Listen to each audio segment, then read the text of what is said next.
Bonjour, bienvenue dans la série sur la mécanique quantique. On va commencer par une interprétation qui est assez simple à expliquer. C'est l'interprétation des histoires consistantes. Alors, l'interprétation des histoires consistantes se veut une forme moderne de l'interprétation de Copenhague qui règle ses défauts. Elle est en particulier adaptée à la cosmologie quantique où elle est utilisée. L'interprétation consiste à dire que l'évolution d'un système, c'est un ensemble d'histoires possibles avec différentes probabilités. Une histoire, c'est une suite de propositions, de choses qui peuvent se passer. Par exemple, l'électron passe par la fente 1 dans une expérience de Young, ou l'électron passe par la fente 2, ou encore l'électron ne passe par aucune des deux fentes.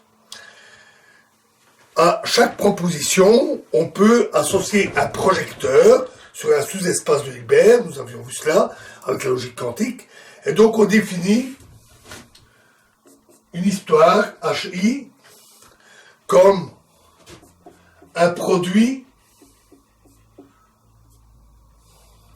sur J égale 1 jusqu'à un certain nombre NI de propositions, de projecteurs, PIJ, le projecteur, à l'instant TIJ.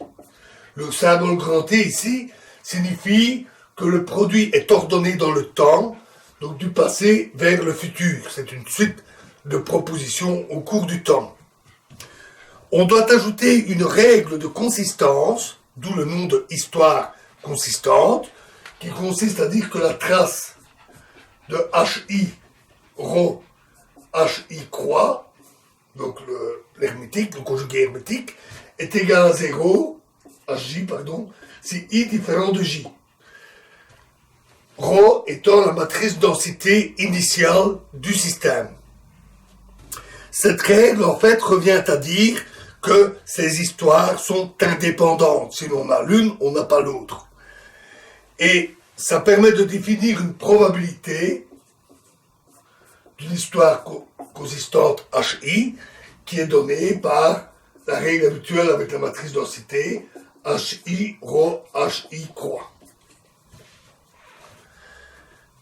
Cette règle, et la règle de consistance, garantit que les probabilités se comportent de manière normale.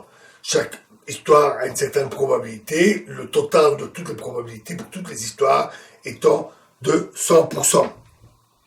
Le reste suit la même philosophie que l'interprétation de Copenhague. Elle est positiviste.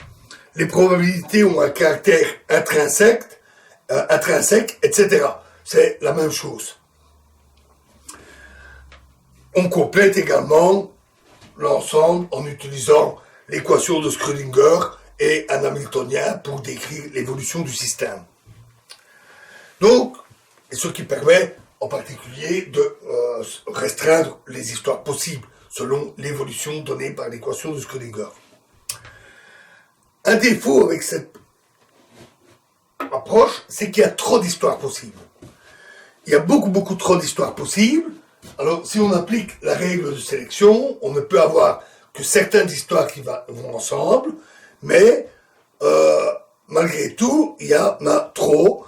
Et donc, il faut choisir des critères pour sélectionner les histoires. Et en fonction de ces critères, on obtient des familles d'histoires consistantes, de différentes familles, une famille étant sélectionnée par ces critères.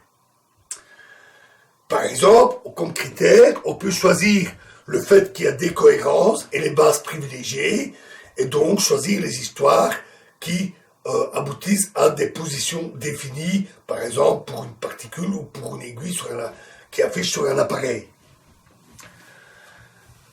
Cette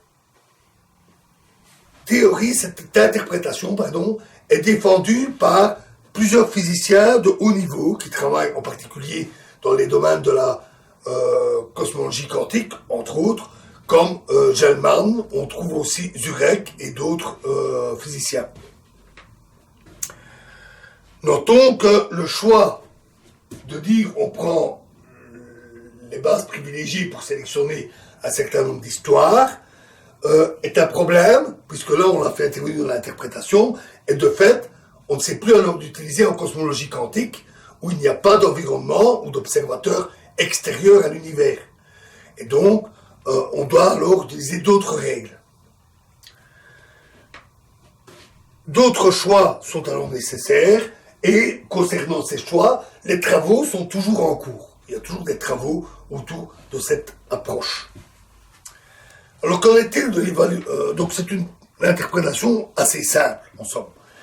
Qu'en est-il de l'évaluation? Alors pour le formalisme, ok, elle respecte parfaitement le formalisme de base de la mécanique quantique, et la réduction est remplacée par les critères de sélection des histoires, et une des histoires va se réaliser, mais il n'y a pas de problème de technique ou de non-localité dans cette approche. Il n'y a donc pas de difficulté. Concernant les limites, il n'y en a pas, elle est applicable dans tous les cas, du moins pour la cosmologie quantique, si on n'adopte pas le critère des bases privilégiées. Du point de vue principe anthropique, elle ne privilégie pas un observateur particulier, en particulier d'observateur classique. Jusqu'ici, tout va bien. Par contre, elle est positiviste. Elle est positiviste, donc elle n'explique pas les mécanismes liés qui provoquent le choix d'une histoire, la probabilité. Elle n'explique pas la nature de la fonction d'onde ou la réalité qui se cache derrière. Donc un point négatif pour ça. Du point de vue du hasard d'Occam, c'est ok, sauf qu'il faut ajouter des règles de sélection pour choisir une famille d'histoires consistantes. Règles de sélection qui tombent un peu du ciel.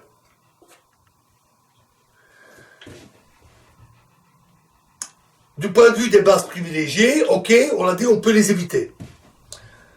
Du point de vue explicatif, mais elle n'explique pas le caractère non déterministe de la théorie. Du point de vue pédagogique, elle est assez simple à comprendre, à expliquer, mais son utilisation, c'est un formalisme assez technique. Et donc, si on voudrait l'utiliser pour enseigner la mécanique quantique, du moins dès le départ, c'est impossible. Il faut connaître au moins une bonne partie du formalisme pour comprendre ces notations. Donc, elle n'est pas très pédagogique. Du point de vue des défauts, elle n'en a pas a priori. Les règles de sélection ne sont pas bien comprises, soit, mais chaque fois que les théoriciens ont rencontré des difficultés, ils ont réussi à les surmonter. Les travaux sont toujours en cours, et a priori, de ce qu'on voit jusqu'ici, il n'y a pas d'obstacle définitif qui serait en vue et qui bloquerait l'aboutissement de cette approche.